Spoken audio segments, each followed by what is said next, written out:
स्वतः सालगडी असलेल्या संजय राऊत यांनी साला शब्दावर ऑब्जेक्शन घेणं म्हणजे सगळ्यात मोठा विनोद आहे. काँग्रेसला तर काही राहिलेलंच नाही. काँग्रेसला या देशाची काळजी नाही, कारण राहुल गांधींसारखं नेतृत्व काँग्रेसकडे आहे. म्हणजे सगळ्यात मोठी कॉमेडी सर्कस चालवण्याचं काम राहुल गांधी करतायत आणि काँग्रेसच्या नेतृत्वात काँग्रेसची कॉमेडी सर्कस त्यांनी करून टाकली आहे. आणि या कॉमेडी सर्कसमध्ये संजय राऊत नावाचा एक जोकर देखील राहुल गांधी यांनी दावणीला बांधलाय. त्यामुळे तुम्ही साला वगैरे असे शब्द याच्यावर ऑब्जेक्शन घेण्यापेक्षा जे स्वतः सालगडी संजय राऊत झालेले आहेत आणि राहुल गांधींच्या कॉमेडी सर्कस मधले एक जोकर झालेले आहेत, त्यांनी इतरांवर टीका करू नये.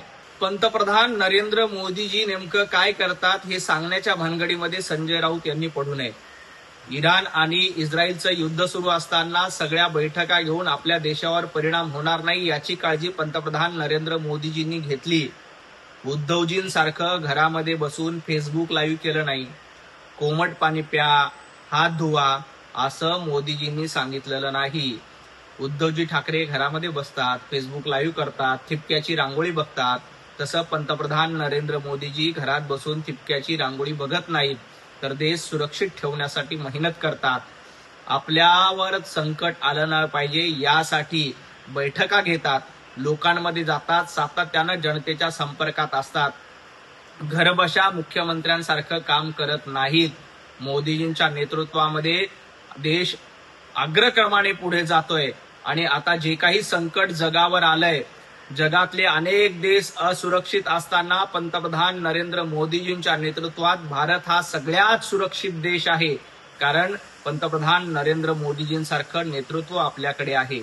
घरामध्ये बसून फेसबुक लाईव्ह करा, कोमट पाणी प्या असं म्हणणारे मुख्यमंत्री आता नाहीत.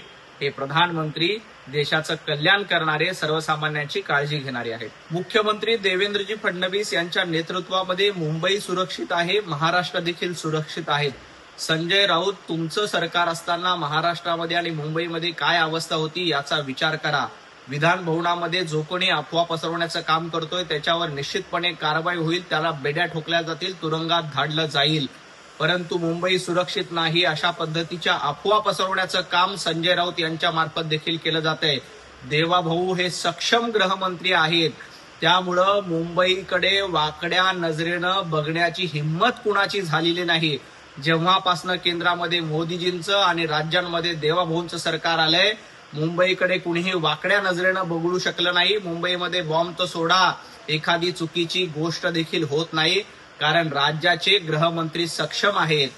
संजय राऊत, तुमचे गृहमंत्री 100 कोटीचे वसुली कसे करत होते याकडे जरा बघा आणि मग इतरांवर टीका करा.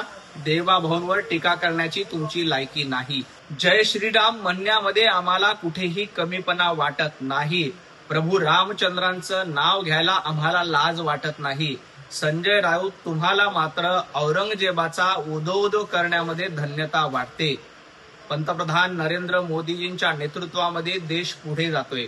युद्धाच्या झळा काही प्रमाणात बसतायत, परंतु त्याच्यावर सोल्युशन काढण्याचं काम देशाचे कणखर पंतप्रधान नरेंद्र मोदीजी हे करतायत. तुम्ही मोदीजींना सल्ला देण्याच्या भानगडीत पडू नका. आणि राहिला प्रश्न, जय श्रीराम म्हणल्यानंतर घरी सिलेंडर येते का? तर जय श्रीराम म्हटल्यानंतर आम्हाला आनंद मिळतो, परंतु तुम्हाला आनंद मिळतो औरंगजेबाचा उदो करून. तुम्हाला आनंद मिळतो अफजल खानाचा उदो करून. तुम्ही औरंगजेब आणि अफजल खानाचा उदो करा, आम्ही जय श्रीराम म्हणू. जय श्रीराम म्हणणं आमच्यासाठी आनंदाचा आणि अभिमानाचा आहे. त्यामुळे तुम्ही याबद्दल बोलणं टाळा. पंतप्रधान नरेंद्र मोदीजी या देशाचं संरक्षण करण्यासाठी आणि देश सुरक्षित ठेवण्यासाठी सक्षम आहेत. तुम्ही त्याची चिंता करू नका. एबीपी माझा, उघडा डोळे बघा नीट.